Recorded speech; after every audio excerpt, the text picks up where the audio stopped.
Hey, what's going on? Andy with yourmedplan.com here.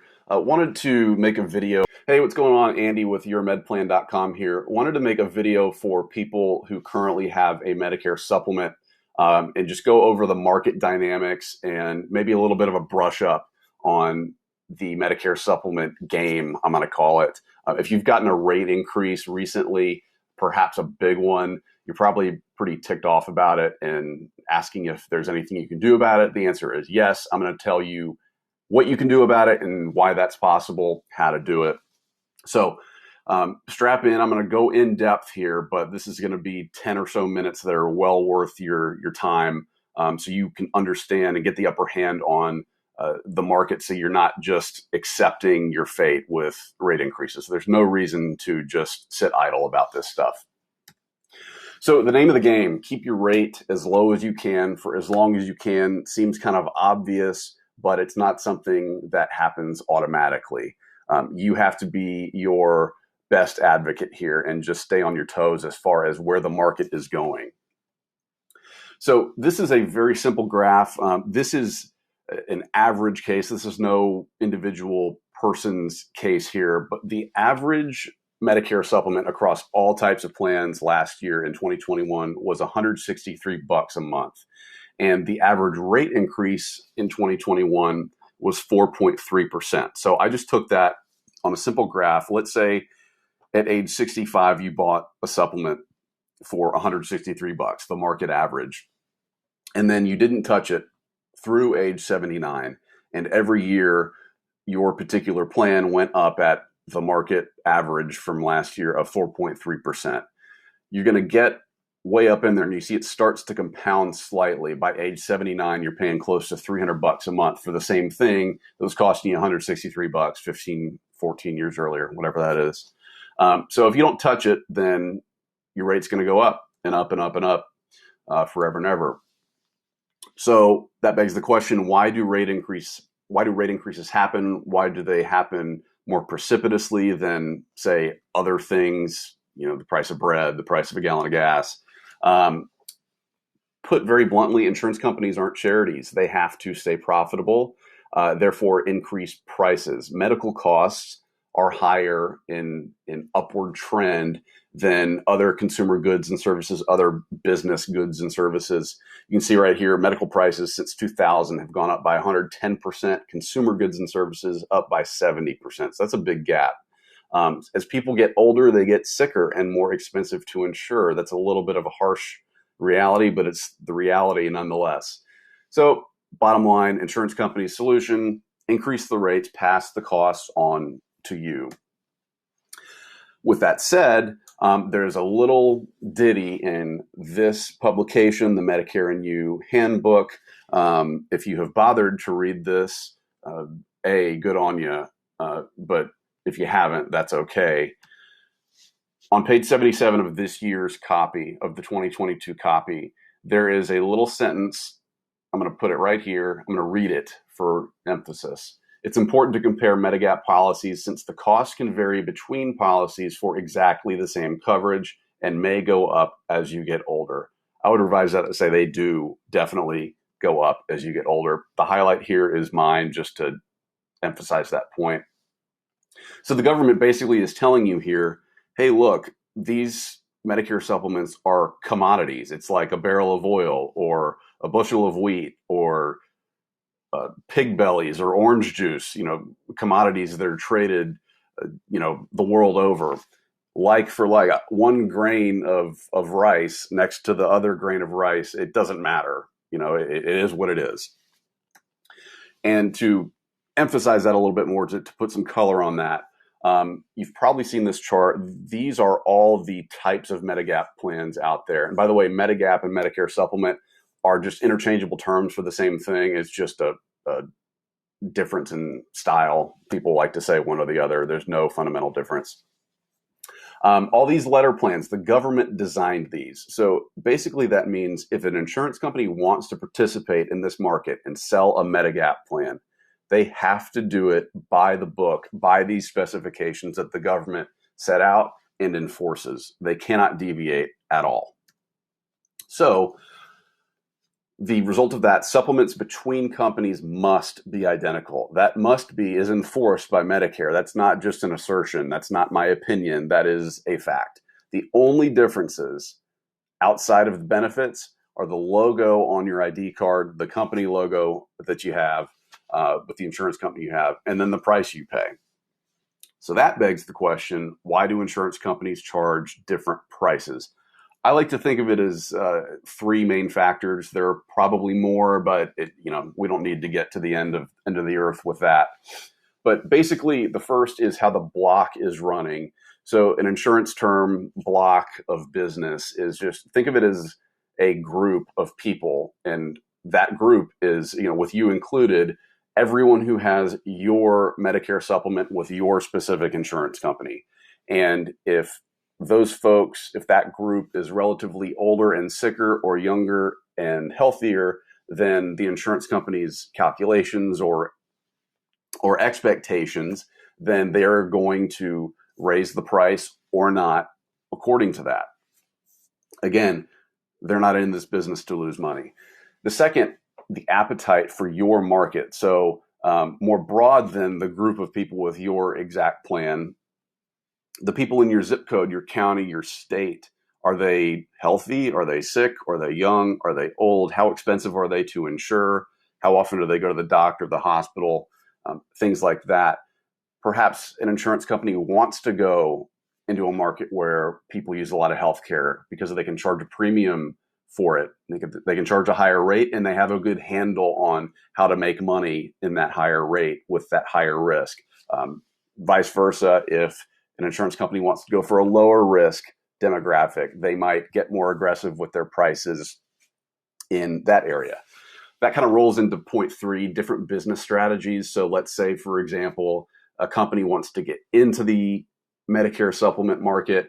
They might get more aggressive with their pricing, go lower than the market just to entice people to choose them over their competitor because the price is literally the only difference. And so they might win more business that way and kind of get the wheel turning, get some success under their belt.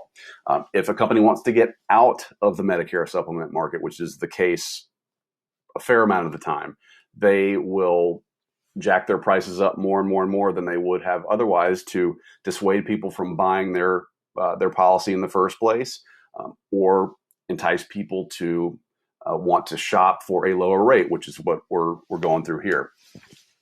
So again, how to win the game. Find a better rate for a carbon copy of what you already have, because I've beat this to death. Policies are exactly the same from carrier to carrier. They have to be.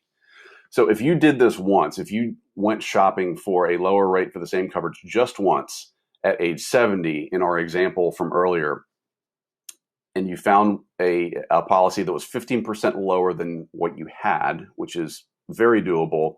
We save people 20, 30, sometimes 50% every now and then.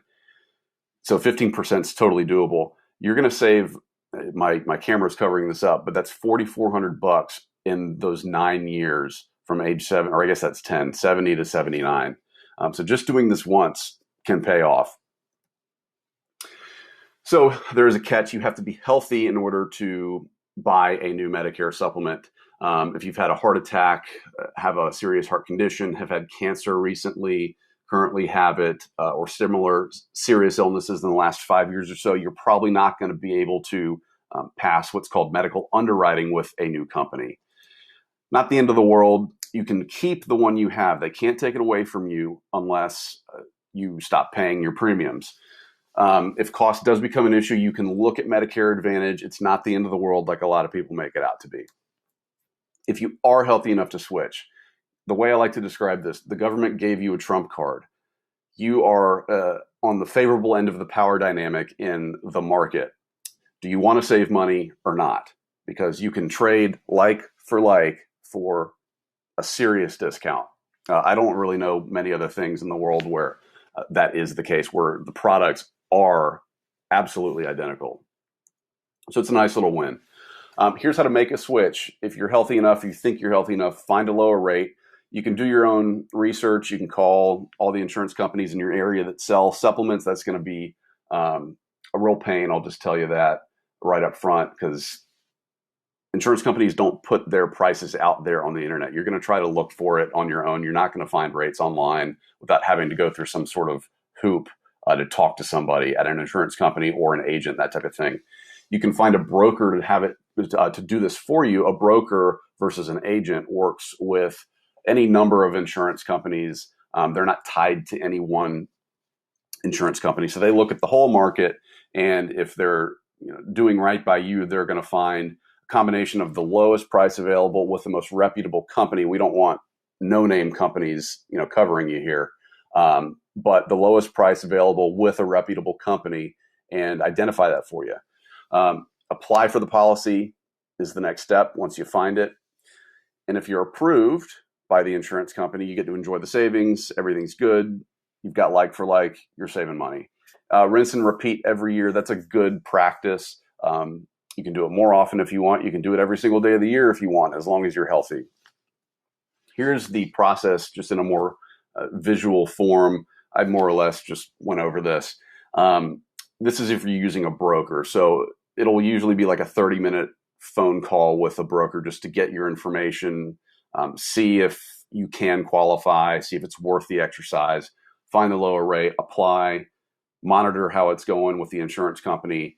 If you are getting the new one, if you're approved, then your new ID card and supporting documents will be in your mailbox within 10 business days, usually a little bit quicker than that. So some FAQs just to round this out. In no particular order, these are important questions that most people ask. So what's in it for a broker, for an agent to help you do this? So if you buy a plan through a broker, they earn a commission from the insurance company. You don't pay any more for using them. You don't save any money by going directly to an insurance company. So if you did do that, go directly to the company, then they'd just take that money, they'd pay a broker and assign it to their advertising costs, marketing costs, whatever. There's no discount for going direct. Every company pays roughly the same commission. It's about 20%. So do the math, $150 or so per month. 20% of that is $30. That's about how much each month a broker would make for having you as a client.